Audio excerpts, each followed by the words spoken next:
ಜನರ ವಿದ್ಯುಕ್ತವಾಗಿ ಸ್ವಲ್ಪವೂ ಲೋಪವಿಲ್ಲದಂತೆ ಮಾಡಿದರೆ ಅವರುಗಳ ಕಷ್ಟವು ದೂರವಾಗುವುದು. ಯಾವ ದಿನದಲ್ಲಿ ಮನುಷ್ಯನಿಗೆ ವ್ರತವನ್ನು ಮಾಡಬೇಕೆಂಬ ಅಪೇಕ್ಷೆ ಉಂಟಾಗುವುದು ಆ ದಿನ ಶ್ರದ್ಧಾಭಕ್ತಿಯಿಂದ ವ್ರತವನ್ನು ಆಚರಿಸಬಹುದು. ಶ್ರೀಮನ್ನಾರಾಯಣನನ್ನು ಅರ್ಚಿಸಿ ರವ್ವೆ, ಸಕ್ಕರೆ, ಹಾಲು, ತುಪ್ಪ ಮತ್ತು ರಸಬಾಳೆ ಹಣ್ಣುಗಳಿಂದ ಮಾಡಿದ ಸಮಾನ ಭಕ್ಷ್ಯವನ್ನು ಭಗವಂತನಿಗೆ ನಿವೇದಿಸಲಿ. ಫಲದಕ್ಷಿಣೆಗಳನ್ನು ಶ್ಲೋಕಗಳಿಗೆ ದಾನ ಮಾಡಿ ಭಕ್ತರ ತಾನು ಪ್ರಸಾದವನ್ನು ಸ್ವೀಕರಿಸಬೇಕು ಎಂಬಲ್ಲಿಗೆ ಪ್ರಥಮೋಧ್ಯಾಯವು ಸಮಾಪ್ತವು. ಜಯ ಸತ್ಯ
ಮನೋಹರವಾದ ಕಾಶಿ ಕ್ಷೇತ್ರದಲ್ಲಿ ಒಬ್ಬ ಬಡ ಬ್ರಾಹ್ಮಣನಿದ್ದರು.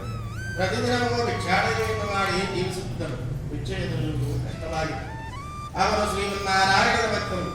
ಮಹಾವಿಷ್ಣುವು ವೃದ್ಧ ಬ್ರಾಹ್ಮಣ ರೂಪದಲ್ಲಿ ಅವರಿಗೆ ಪ್ರತ್ಯಕ್ಷರಾಗಿ ಅವರ ಕಷ್ಟಗಳನ್ನು ಆಲಿಸಿ ಸತ್ಯನಾರಾಯಣ ವ್ರತವನ್ನು ಮಾಡಿದರೆ ಕಷ್ಟಗಳು ದೂರವಾಗುವುದು ಎಂದರು.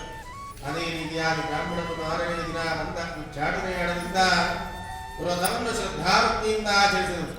ಅಂದಿನಿಂದ ಅವರ ದುಃಖವು ನಿವಾರಣೆಯಾಗಿ ಮುಕ್ತಿಯನ್ನು ಪಡೆದರು.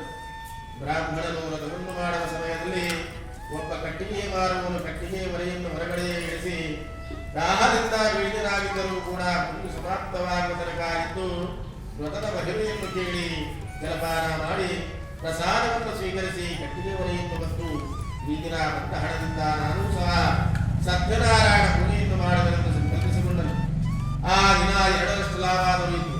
ಬಂದ ಹಣದಿಂದ ವಿದ್ಯುಕ್ತವಾಗಿ ವ್ರತವನ್ನು ಆಚರಿಸಿ ಸಕಲ ಸಂಪತ್ತುಗಳನ್ನು ಪಡೆದು ಸುಖವನ್ನು ಅನುಭವಿಸುವುದು ಅಲ್ಲಿಗೆ ದ್ವಿತೀಯೋಧ್ಯಾಯವು ಸಮಾಪ್ತವು.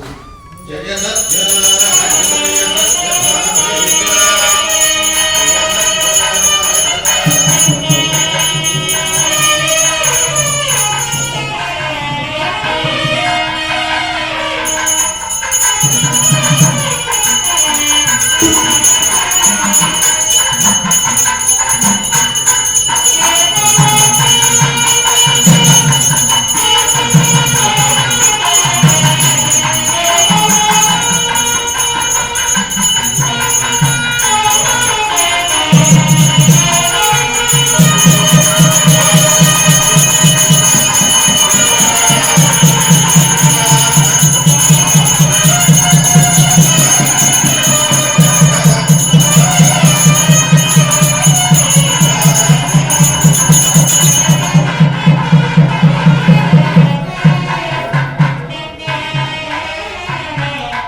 ಪತ್ನಿ ಭದ್ರಶಿಲೆಗೆ ದೇವರಲ್ಲಿ ಅನನ್ಯ ಭಕ್ತಿ ಇತ್ತು. ದಂಪತಿಗಳು ಈ ತೀರದಲ್ಲಿ ಸತ್ಯನಾರಾಯಣ ವ್ರತವನ್ನು ಮಾಡಿದರು. ಆ ಸಮಯದಲ್ಲಿ ಒಬ್ಬ ವರ್ತಕರು ವ್ಯಾಪಾರಕ್ಕೋಸ್ಕರ ಬಂದಿದ್ದರು. ಇವರು ಮಾಡುತ್ತಿರುವ ವ್ರತವನ್ನು ನೋಡಿ ಸಂತೋಷಗೊಂಡು ವರ್ತಕರು ವ್ರತದ ವಿಚಾರವನ್ನು ಕೇಳಿದರು. ದಂಪತಿಗಳು ಪುತ್ರಾಸಕ್ತರಾದ ನಾವು ಸಕಲ ಇಷ್ಟಾರ್ಥಗಳನ್ನು ಕೊಡುವ ಶ್ರೀ ಸತ್ಯನಾರಾಯಣ ವ್ರತವನ್ನು ಮಾಡಿದೆವು ಎಂಬುದಾಗಿ ಹೇಳಿದರು. ವರ್ತಕರು ಪ್ರಸಾದವನ್ನು ತೆಗೆದುಕೊಂಡು ಮನೆಗೆ ಹಿಂದಿರುಗಿ ತನ್ನ ಪತ್ನಿಯಾದ ಲೀಲಾವತಿಗೆ ರಥದ ಮಹಿಮೆಯನ್ನು ತಿಳಿಸಿದರು. ನಮಗೂ ಸಂತಾನವಾದ ಕಾಲದಲ್ಲಿ ವ್ರತವನ್ನು ಮಾಡುವುದಾಗಿ ಸಂಕಲ್ಪಿಸಿಕೊಂಡರು.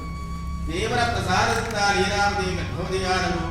ನವಮಾಸ ತುಂಬಿದ ಮೇಲೆ ಪುತ್ರಿಕಾರ್ಥವನ್ನು ಪಡೆದರು. ಮಗುವಿಗೆ ಕಲಾವತಿ ಎಂದು ನಾಮಕರಣ ಮಾಡಿದರು. ಕಲಾವತಿ ದಿನದಿನಕ್ಕೆ ಋಷಿಯನ್ನು ಪಡೆಯುತ್ತಾ ಬಂದಳು. ಲೀಲಾವತಿಯು ವ್ರತದ ವಿಚಾರವನ್ನು ತಿಳಿಸಿದಾಗ ವರ್ತಕರು ಇವಳ ವಿವಾಹ ಕಾಲದಲ್ಲಿ ಮಾಡೋಣವೆಂದು ಹೇಳಿ ವ್ಯಾಪಾರಕ್ಕಾಗಿ ಹೊರಟು ಹೋದರು. ವ್ಯಾಪಾರ ಮುಗಿಸಿಕೊಂಡು ಬರುವ ಹೊತ್ತಿಗೆ ಕಲಾವತಿಯು ವಿವಾಹ ವಯಸ್ಕಳಾಗಿದ್ದಳು.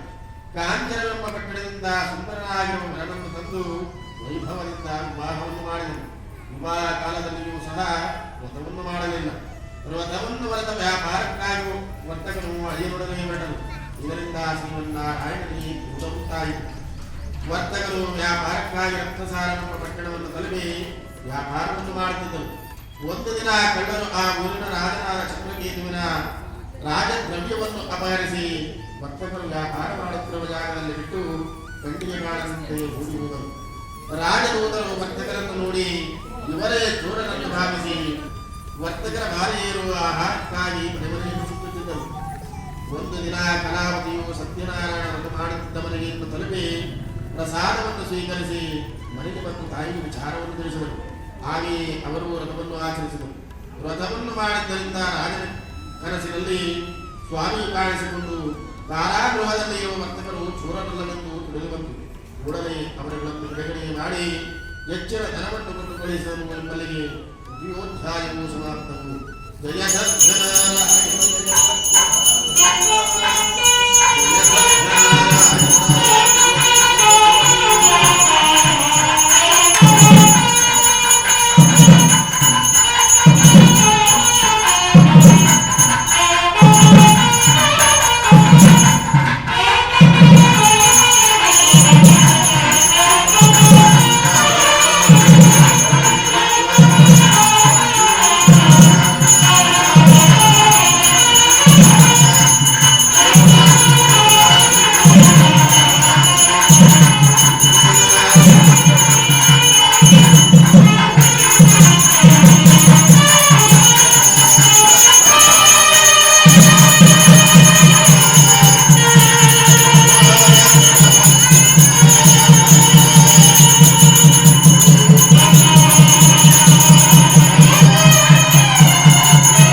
ಕಷ್ಟ ಬಂದರೂ ಕೂಡ ಭಕ್ತನಿಗೆ ರಥದ ಬಗ್ಗೆ ತಿಳುವಳಿಕೆಯಾಗಲಿಲ್ಲ.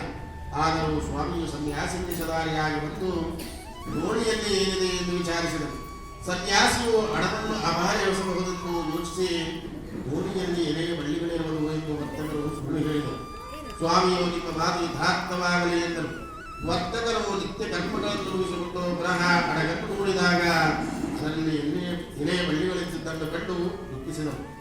ಅವರು ಮತ್ತೆ ಸನ್ಯಾಸಿ ಸಮೀಪಕ್ಕೆ ಹೋಗಿ ಶರಣಾಗತರಾಗಿ ತಮ್ಮ ತಪ್ಪನ್ನು ಒಪ್ಪಿಕೊಂಡರು. ಸನ್ಯಾಸಿಯು ನೀವು ನನ್ನನ್ನು ಗುರುವಿಗೆ ಭಕ್ತರಾಗಿದ್ದೇನೆ ಎಂದು ಹೇಳಿ ತನ್ನ ನಿಜ ಸ್ವರೂಪವನ್ನು ತೋರಿ ಅದೃಶ್ಯನಾದನು.